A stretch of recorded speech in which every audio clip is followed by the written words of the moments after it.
नमस्कार, आप देखना शुरू कर चुके हैं टीवी भारत 24। मैं हूं मनोज सिंह राजपूत। स्वागत करता हूं आप सबका टीवी भारत 24 के डेली शो द खास खबर में। आज की खास खबर शुरू करने से पहले आपको एक स्टोरी सुनाना चाहता हूं। कहानी है, मनोरंजक सी कहानी है। फिर इसके ऊपर आपकी क्या राय है वो कमेंट सेक्शन में जरूर बताइएगा। सपोज कीजिए आप किसी एक ऐसे देश में रहते हैं जहां पर टाई लगाना काफी ज्यादा जरूरी है। तो एक दिन संडे का दिन था, आप जल्दी जल्दी उठे, आपको कहीं पे जाना था, आप निकल गए, वो भी बिना टाई पहने। तो क्या होगा आपके साथ कि जैसे ही आप रोड पे निकले, पुलिस वालों ने आपको देखा और आपको तुरंत गोली मार दी। क्या आप कभी ऐसे देश में रहना चाहोगे, या फिर आपको ये नियम कैसा लगा? अब जो भी आपकी राय हो वो कमेंट सेक्शन में जरूर बता देना। लेकिन ऐसा ही कुछ हकीकत में हुआ है, जो कि कहानी नहीं है। मैं बात कर रहा हूं ईरान की। महसा अमीनी का केस आप सब लोगों को जरूर याद होगा। 16 सितंबर 2022 ये वो दिन था जिस दिन ये मारी जाती है। इससे 3 दिन पहले ये अरेस्ट होती है। 13 सितंबर के दिन अरेस्ट होने के बाद हॉस्पिटल में 3 दिन अपनी जिंदगी की जंग लड़ने के बाद में इनकी मौत हो जाती है। फिर होता है प्रोटेस्ट, भयानक प्रोटेस्ट। बड़े बड़े सेलिब्रिटीज अपने लाइव शो के अंदर अपनी चोटियां काट देते हैं। कई सारे लोग, कई सारी महिलाएं हिजाब को जला देती है। ये किस्सा है ईरान का ही। आप सब लोगों ने इसके बारे में जरूर सुना होगा। 1 साल हो चुका है इस मामले को। अब कुछ वैसा ही केस दोबारा से आया है। अब ये केस क्या है, क्यों वापस ईरान के ऊपर उंगलियां उठाई जा रही है, ह्यूमन राइट्स वालों का इसके ऊपर क्या कहना है, इन सब के ऊपर बात करेंगे। लेकिन सबसे पहले आज की हेडलाइन, ताकि आपको ये पता चले देश और दुनिया में चल क्या रहा है। सबसे पहले हेडलाइन की बात करेंगे तो निकल कर आ रही है दिल्ली से। दरअसल दिल्ली के कथित शराब नीति घोटाले के अंदर ईडी ने आम आदमी पार्टी के सांसद संजय सिंह को 4 अक्टूबर के दिन गिरफ्तार कर लिया है। अरेस्ट से पहले उनका एक वीडियो सामने आया है जिसमें वो पीएम मोदी के ऊपर बड़े बड़े आरोप लगा रहे हैं। कह रहे हैं कि पीएम मोदी चुनाव हारने वाले हैं, इसलिए हताशा के अंदर मुझे जेल भेजकर अपनी तानाशाही से जीतना चाहते हैं। अब संजय सिंह की गिरफ्तारी के बाद दिल्ली के सीएम अरविंद केजरीवाल ने भी प्रधानमंत्री नरेंद्र मोदी पर निशाना साधा है। उन्होंने कहा है कि संजय सिंह की गिरफ्तारी पीएम मोदी की बौखलाहट का नतीजा है। बोले कि पीएम मोदी इंडिया गठबंधन बनने की वजह से बुरी तरह बौखलाए हुए हैं। केजरीवाल ने यह भी कहा है कि चुनाव आ रहे हैं और 2024 तक और भी बहुत सारे लोग गिरफ्तार होने वाले हैं। बता दें आपको कि ईडी ने 4 अक्टूबर की सुबह संजय सिंह के घर पर छापेमारी की। सूत्रों के मुताबिक ईडी के अधिकारियों ने संजय सिंह से करीब 10 घंटे तक पूछताछ की। पिछली बार जब ईडी की टीम संजय के घर पे पहुंची थी तो आम आदमी पार्टी के सांसद ईडी के खिलाफ मानहानि का केस भी दर्ज किया था। तब ईडी की तरफ से यह कहा गया कि चार्जशीट में संजय सिंह का नाम गलती से है, राहुल सिंह की जगह पर लिख दिया गया था। इसके बाद ये मामला वहीं खत्म हो गया। लेकिन उसके बाद फिर ये मामला शुरू हो गया। दिल्ली का शराब घोटाला तो आप सब लोगों ने जरूर सुना होगा, जिसके अंदर उनके खुद के शिक्षा मंत्री और डिप्टी सीएम वो खुद जेल के अंदर ही है अभी। वहीं बात करेंगे आज की दूसरी हेडलाइन के बारे में तो निकल कर आ रही है ईडी से ही। दरअसल पश्चिम बंगाल के अंदर टीएमसी के नेता और राज्य सरकार में मंत्री रथिन घोष के घर पर छापेमारी की गई है। रथिन की उत्तर 24 परगना और कलकत्ता सहित राज्य में 12 से भी ज्यादा जगहों के ऊपर रेड की गई है। रथिन घोष पर इस समय ममता बनर्जी के नेतृत्व वाले तृणमूल सरकार के खाद्य और आपूर्ति मंत्री हैं। रतिन घोष पर मध्यम ग्राम नगर पालिका कथित भर्ती घोटाले के मामले के अंदर छापेमारी की जा रही है। घोष मध्यम ग्राम नगर पालिका के पूर्व अध्यक्ष हैं। उन पर सरकारी नौकरी में भर्ती की घोटाले में शामिल होने का आरोप है। ईडी ने घोष और उनके सहयोगियों से रिश्वत लेने की भी बात कही है। वैसे बता दें आपको, ये घोटाले कोई नई बात तो है नहीं, हमारे राजनेता आए दिन करते रहते हैं। अभी ये प्रूफ नहीं हुआ है। ईडी की भी बात करें तो ये जितनी साल भर के अंदर चार्जशीट फाइल करती हैं या फिर जितने भी लोगों के ऊपर करप्शन के चार्जेस लगाती हैं, उनके अंदर मुश्किल से 1% से भी कम, आई थिंक 0.45% के आसपास कन्विक्शन रेट होगा, कि जहां पर असल में कहीं पे जाके कोई मुद्दा निकला है। तो अब सरकार किस तरीके से ईडी को यूज में ले रही है, ये तो बड़ा डिबेट वाला सवाल है।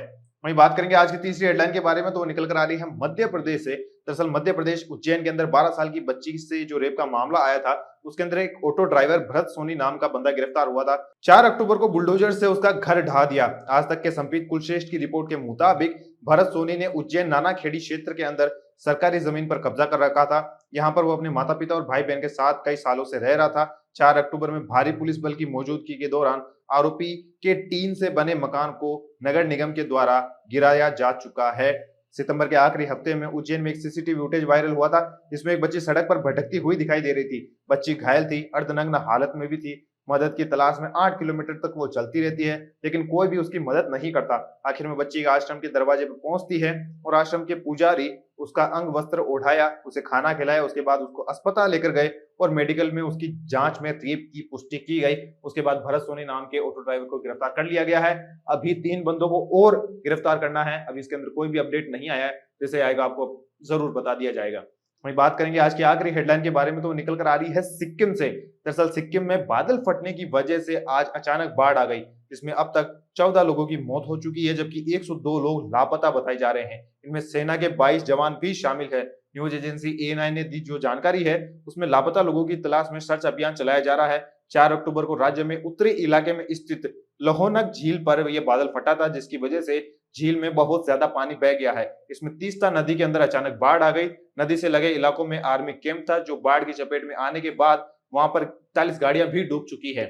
वैसे बता दूं, ये जो बादल अभी फटे हैं, जो बादल के फटने की बार बार घटनाएं सामने आ रही है, जो भी हाल ही में बाढ़ आई है, तो जैसे आप सब लोगों को पता होगा कि जो अरब सागर है, अरब सागर से उठी हुई हवाएं और जो ब्लैक सी से उठी हुई हवाएं हैं, उनकी वजह से हमारे यहाँ का जो मानसून है वो इफेक्ट होता है।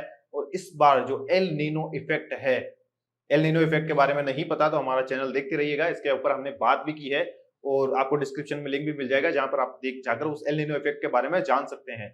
उसकी वजह से ये इतना ज्यादा इम्पैक्ट हुआ है और अभी एल नीनो इफेक्ट स्टार्ट भी नहीं हुआ है। जब ये स्टार्ट होगा तो सर्दियों के अंदर भी आप बारिश देखेंगे और ये तो होने ही वाला है। अब बात करेंगे आज की खास खबर के बारे में कि आखिरकार आज वो है क्या। ये तो हो गई आज की हेडलाइन। अब बात करते हैं आज की खास खबर के बारे में। 14 फरवरी साल 1979, मोहम्मद रजा पहलवी वहां के राजा हुआ करते थे ईरान के। पूरा वेस्टर्न इन्फ्लुएंस, कई सारे आपने वीडियोस देखे होंगे जिसके अंदर पुराने ईरान और अभी के ईरान के कंपैरिजन किए जाते हैं। और मोहम्मद रजा पहलवी वाला ही इलाका या फिर समय था जिसके अंदर काफी ज्यादा मॉडर्नाइजेशन हमें देखने को मिला था। उस टाइम उनकी इकोनॉमी अच्छी खासी चल रही थी, लेकिन एक पहलू और था जहां पर ईरान के अंदर जो पेट्रोल निकलता है, जो क्रूड ऑयल निकलता है, उसकी ब्लैक मार्केटिंग बहुत होती थी अमेरिका के साथ में, तभी इतना वेस्टर्न इन्फ्लुएंस था उसके अंदर। फिर आती है एक लहर, उसी दिन जिस दिन की अभी हमने बात की थी 1979 के अंदर, अयातुल्ला खोमेनी वापस सत्ता में आते हैं। ईरान में रेवोल्यूशन होता है, इस्लाम को धर्म को वापस इंप्लीमेंट किया जाता है। इंप्लीमेंट करने का मतलब यहाँ पर सरिया लॉ से है। सरिया लॉ आते ही औरतों के ऊपर तुरंत पाबंदी लगा दी जाती है, उनकी पढ़ाई पर रोकथाम कर दी जाती है, लड़कों को दाढ़ी बढ़ाने जैसे कई सारे नए नए नियम लगा दिए जाते हैं।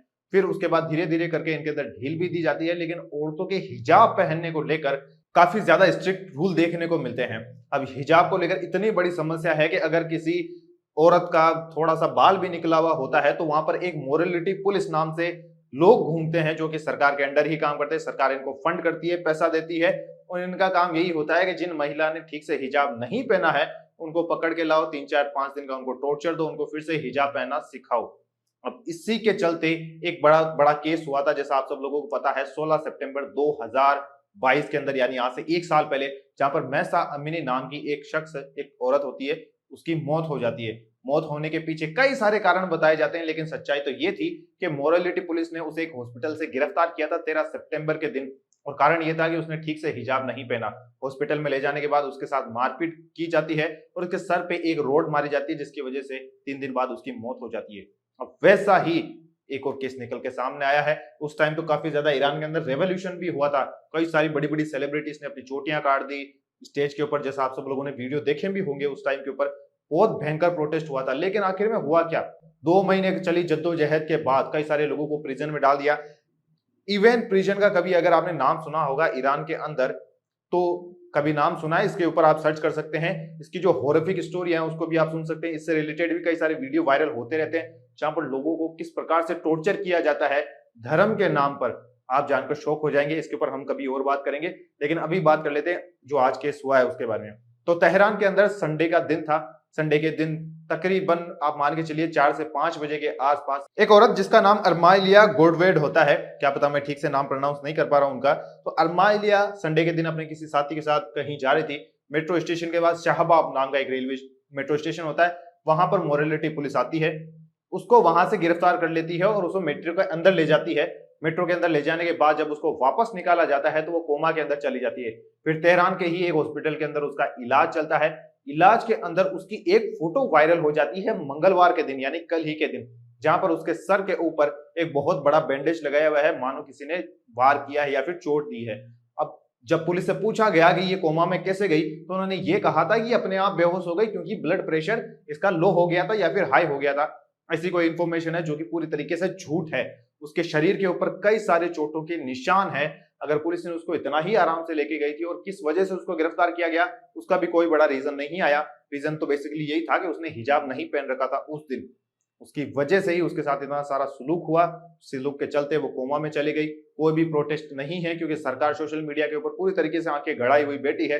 अगर थोड़ा सा भी कहीं ऊपर नीचे होता है तो तुरंत उसको डिटेन कर लिया जाता है। वैसे बता दूं, ईरान वही देश है जहां पर हर रोज तकरीबन 2 से 3 लोगों को फांसी दी जाती है।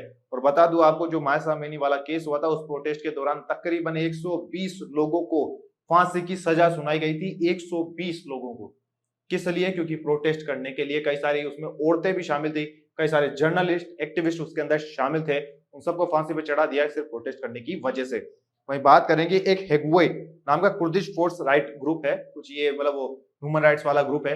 हुक्वे के द्वारा एक नई रिपोर्ट निकाली गई जहां पर उन्होंने साफ कहा है कि उसके सर पे चोट मारी गई है, उसके साथ मारपीट हुई है, जिसकी वजह से ही वो कोमा में गई है। अभी तक इसके ऊपर कोई भी अपडेट नहीं आया है। बस एक धर्म के नाम पर जो हिजाब बनाने वाला कौन सा रूल है, हिजाब जिसको पहनना वो पहन सकता है, जिसको नहीं पहनना उसकी अपनी मर्जी होनी चाहिए। ड्रेस कोड अपनी हिसाब से होती है। किसी भी ईश्वर के अंदर श्रद्धा उनके मन में होनी चाहिए, ना कि उनके कपड़ों से चिलकनी चाहिए। आपका कल्चर एक चीज हो सकता है, लेकिन उस कल्चर के चक्कर में किसी को मार देना, किसी को इस तरीके से डिटेन करना या फिर उसकी ऐसी हालत कर देना, कहीं से भी मानवता के साथ में नहीं है, उसके खिलाफ ही है। आज के वीडियो में बस इतना ही। मैं मिलता हूं कल फिर आपसे एक और वीडियो के साथ में। तब तक देखते रहिए आप टीवी भारत 24। जय हिंद, जय भारत।